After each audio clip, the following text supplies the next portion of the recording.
আলাইকুম ভিউয়ার্স, তৈরি করছি নতুন চালের তেলের পিঠা। তৈরি করতে আমরা নিয়েছি প্রয়োজনীয় উপকরণ: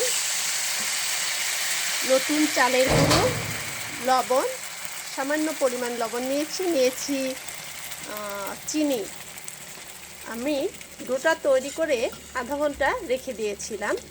এখন আমরা পিঠাগুলো ভেজে নিচ্ছি। গরম গরম তেলের পিঠা।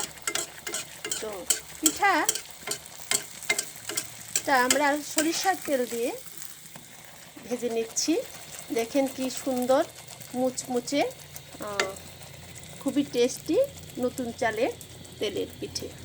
আমরা পিঠাটা তুলে নিচ্ছি।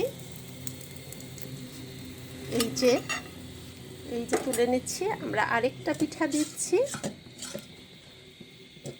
তো আপনারা যখন পিঠাটা তেলে দিবেন, তেলের আঁচটা একটু বাড়িয়ে দিবেন, তাহলে তো পিঠাটা ফুলে উঠবে।